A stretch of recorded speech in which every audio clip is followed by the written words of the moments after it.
Olá, eu sou Eleomar, sou psicólogo e teólogo e convido você a refletir comigo sobre o Apocalipse de João e o Novo Testamento. Primeiro, nós podemos entender que o livro do Apocalipse de João, ele levanta muitas dúvidas às pessoas que creem. E algumas pessoas podem dizer, é devido à ignorância e falta de estudo bíblico, mas nós podemos entender que estudos bíblicos estão se referindo ao estudo bíblico dirigido pelo pastor da igreja, pelo padre, né, sem a liberdade de questionar, sem a liberdade de ter uma posição diferente, de trazer estudos diferentes, sempre nos mesmos estudos, na mesmice. O pior é que depois de 16 séculos, desde que o Apocalipse foi incorporado ao cânon do Novo Testamento, os entendidos em teologia ainda não encontraram uma aceitação por todos os teólogos ou uma grande maioria. Será que podemos acusar a todos de ignorância ou de falta de estudo bíblico? Algumas igrejas de influência norte-americana já entraram nessa ideia e já marcaram datas de que o Apocalipse ia acontecer e furaram, não aconteceu. Grande bobagem. Por outro lado, os pastores com maior e melhor pregação teológica, preparação teológica nas igrejas mais tradicionais e mais sérias, geralmente evitam falar das profecias do Apocalipse, e quando fazem alguma referência, é sempre do púlpito, para que não haja questionamento. Parece que os comentários ao Apocalipse e ao dogma do cânon são assuntos proibidos nas igrejas. Não se comenta sobre essa questão na igreja. É necessário se comentar. Primeiro, então, vamos conversar um pouquinho sobre a formação do cânon neotestamentário do Novo Testamento. Vamos ver lá em Lucas, capítulo 1, versículo de 1 a 4, que Lucas diz que o testamento, que o que ele escreveu, não tem nada de inspiração, né? Vamos ver isso? Então, vou ler para você. Tendo, pois, muitos compreendido por em ordem a narração dos fatos que entre nós se cumpriram, segundo nos transmitiram os mesmos que os perseguiram desde o princípio e foram ministros da palavra. Pareceu-me também a mim conveniente descrevê-los a ti, ó excelente Teófilo, por sua ordem, havendo-me já informado minuciosamente de tudo desde o princípio, para que conheças a certeza das coisas de que já estás informado.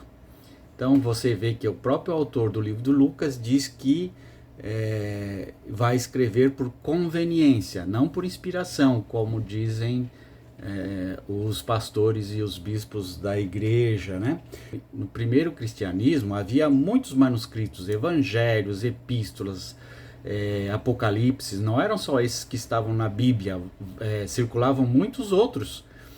E através dos tempos, alguns textos foram adquirindo uma maior aceitação entre os cristãos, enquanto outros foram rejeitados pelo cristianismo primitivo.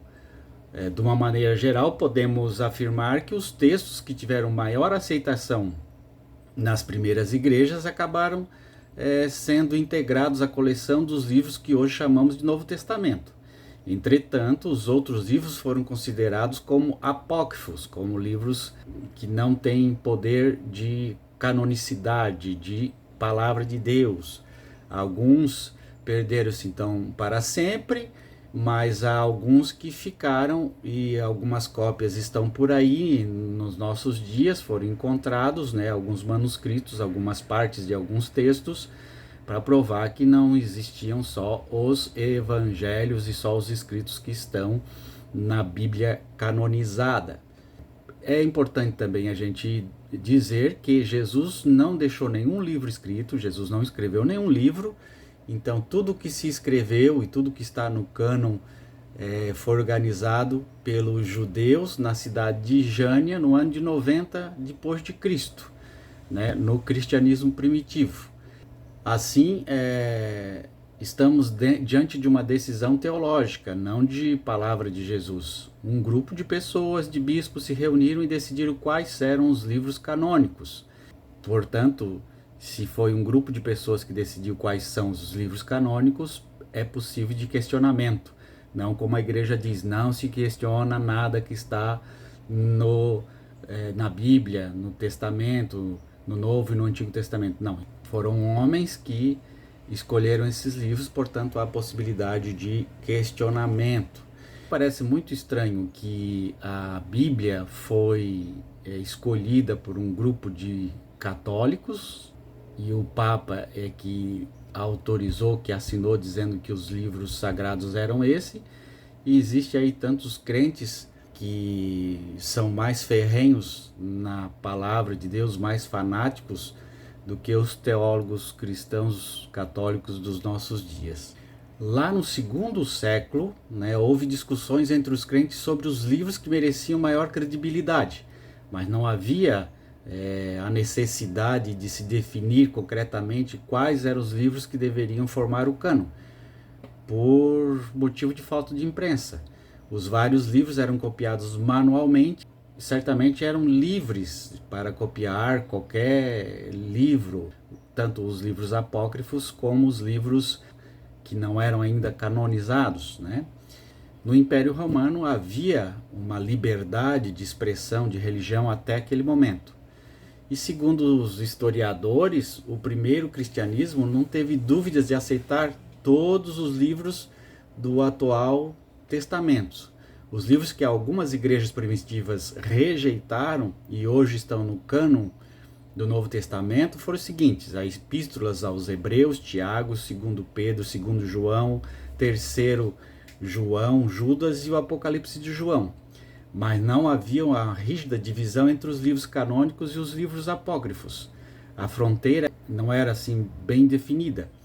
Como podemos ver na opinião do Eusébio de Cesareia, de 265 a 340 depois de Cristo, que havia a seguinte divisão numa época que o cânon ainda não era formado, estava em formação. Primeiro, ele definia assim: livro monologuminus, aceite por todas as igrejas, as quais escreve ele, se julgarem oportuno, podem acrescentar o livro do Apocalipse. Então, quer dizer, aqui Eusébio está dizendo que o livro do Apocalipse ainda não está definido no cânon, mas se alguém quiser aceitar, pode aceitar, alguma igreja, alguma diocese, Depois, livros antilegúminos, aceites por muitos, mas não na totalidade, os chamados deuterocanônicos.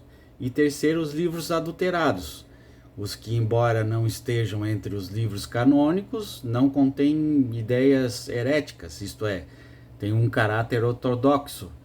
Ele cita alguns exemplos de livros: o Evangelho dos Judeus, o Apocalipse de Pedro, o Atos de Paulo, o Apocalipse de João, Pastor de Hermes e muitos outros.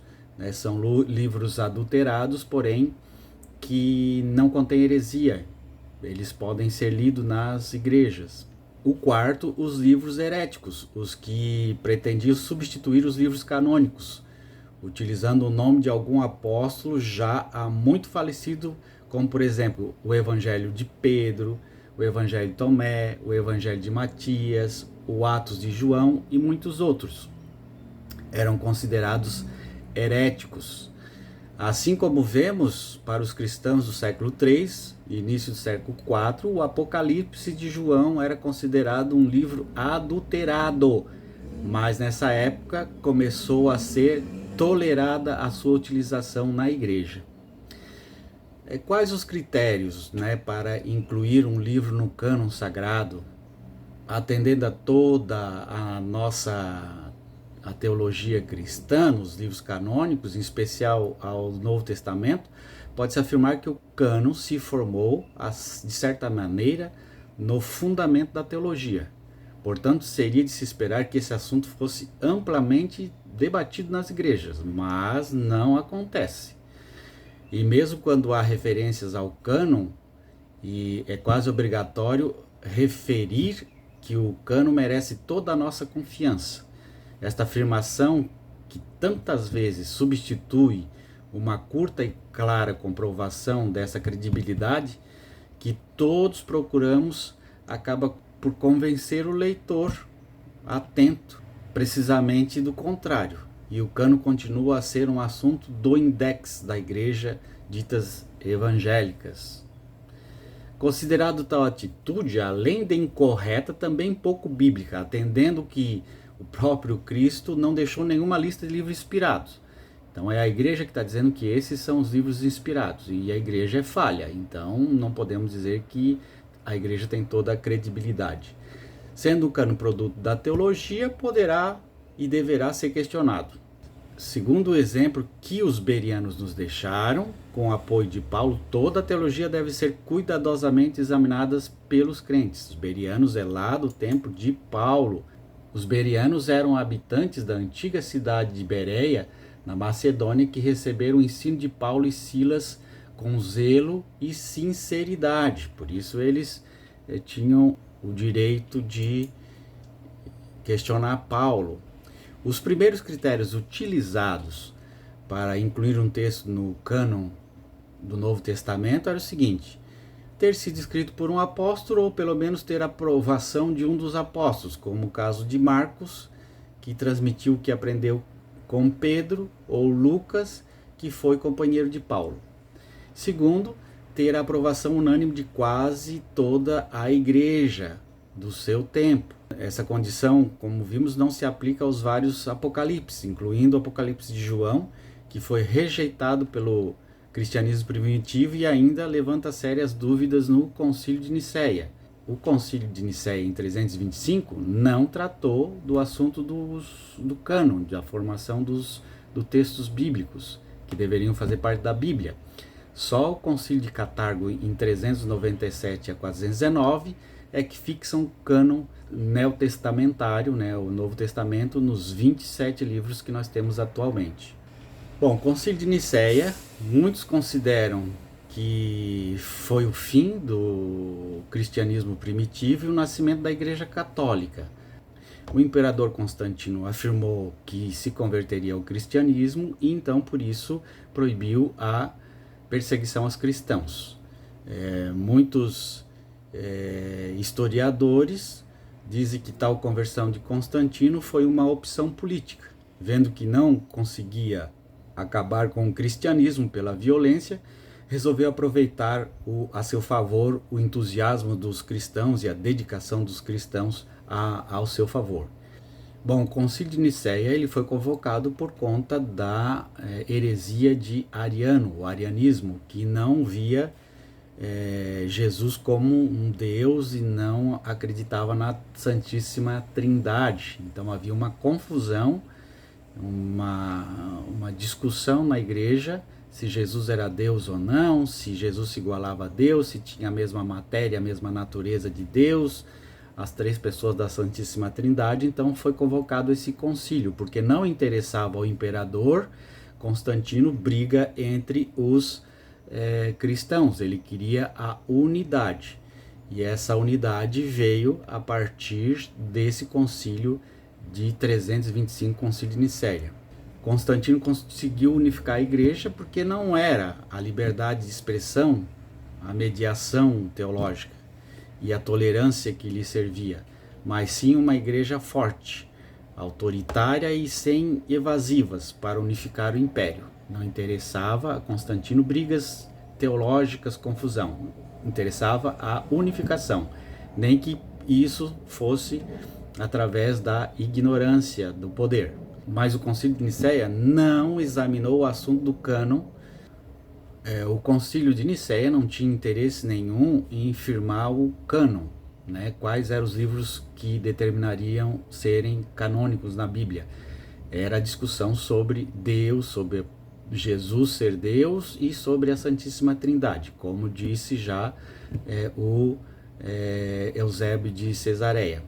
O problema teológico envolvido em parte pela força, sem verdadeira liberdade de expressão, não deu bons resultados, pois com a morte de Constantino no ano 337, voltaram os teólogos arianos que estavam exilados.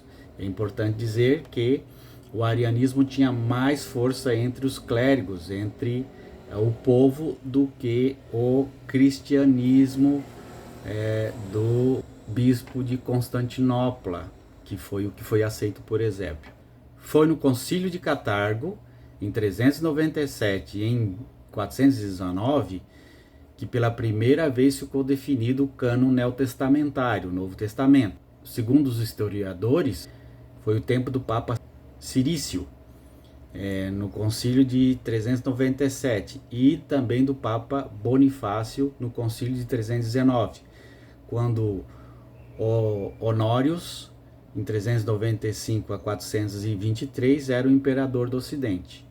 Se o ambiente da igreja no Concílio de Nicéia já nada tinha a ver com o cristianismo primitivo, muito menos podemos dizer nesse Concílio de Cartago.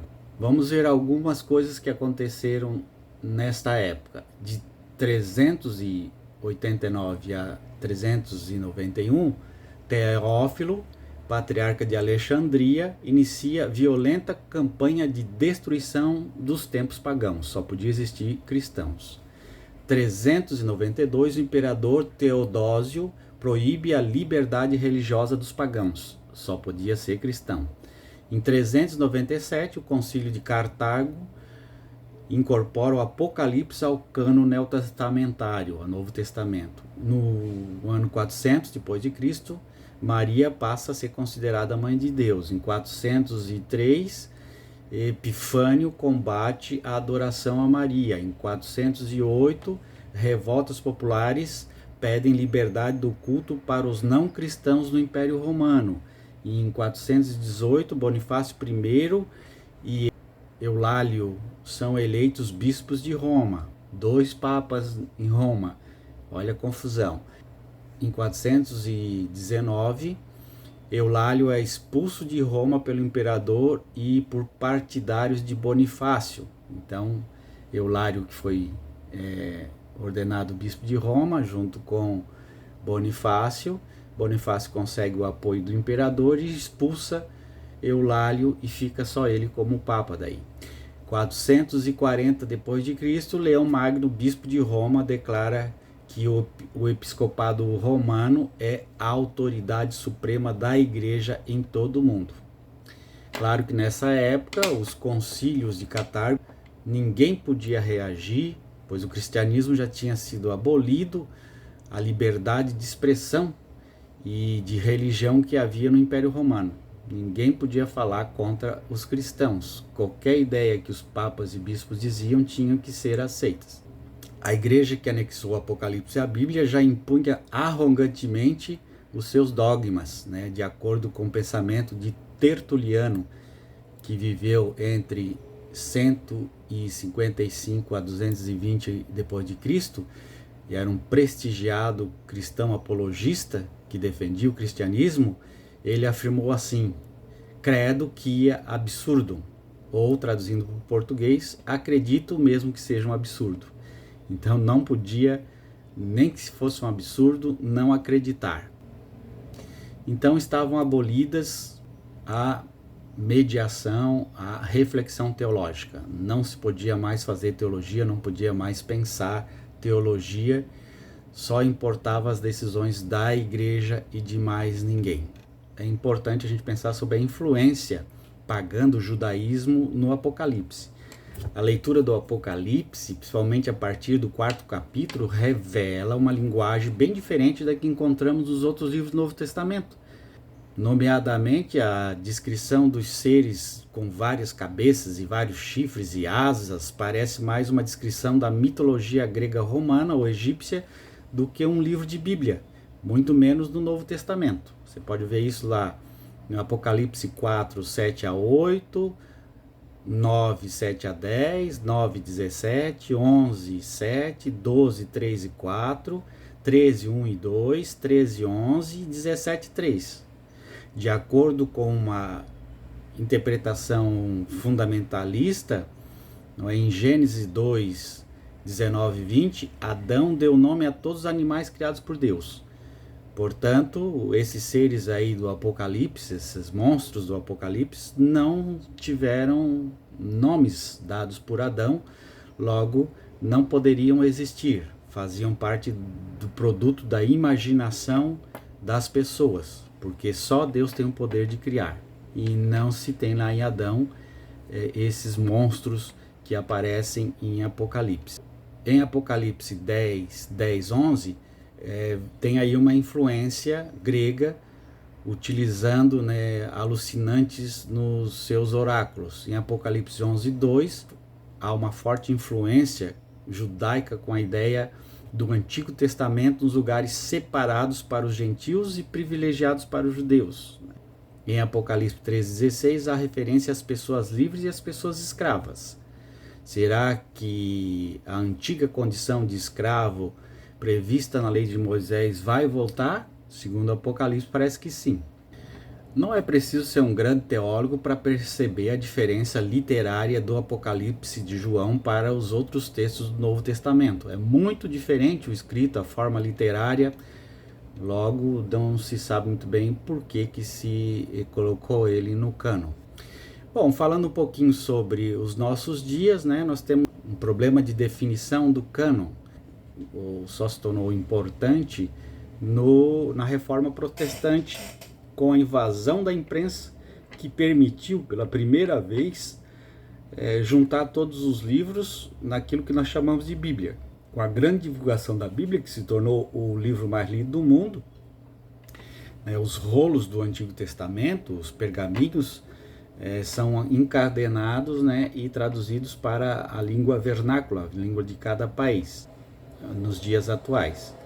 Lutero, lá no 1500 depois de Cristo, foi o único teólogo que questionou esses livros, né, do Novo Testamento e rejeitou alguns livros, como Hebreus, Tiago, Judas e também o Apocalipse, estando afinal quase em sintonia com o cristianismo primitivo, que não aceitava também o Apocalipse, não tinha como um livro canônico sagrado.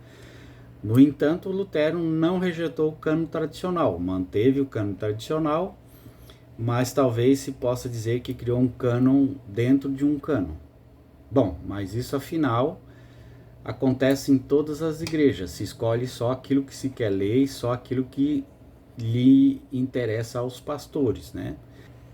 Quem tem coragem de pregar sobre o genocídio cometido por Josué em Jericó, em Josué 6, 16, 21, ou também o genocídio na cidade de Ai, Josué 8, 1 a 29, ou nas passagens do Antigo Testamento onde o Deus dos judeus legisla sobre a escravatura, né? Êxodo 21, 2 a 8, dizendo que deveria ter escravo e tal e tal. Leia para você ver o que está escrito lá.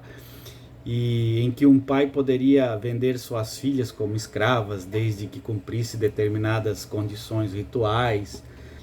Quem tem coragem de pregar sobre o Salmo 137, o versículo 8 e 9? Será que isso é palavra inspirada? Então nós temos algumas dúvidas sobre a inspiração do cânon e sobre o livro do Apocalipse.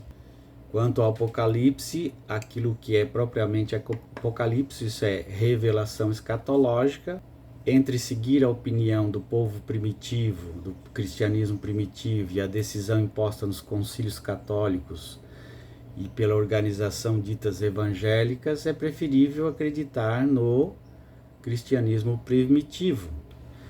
Nós podemos perceber que já se passou 16 séculos e os católicos e os evangélicos e os teólogos ainda não chegaram a uma unanimidade quanto à interpretação do Apocalipse de João. Acho que está na hora de dizer que esse livro não deveria estar ali.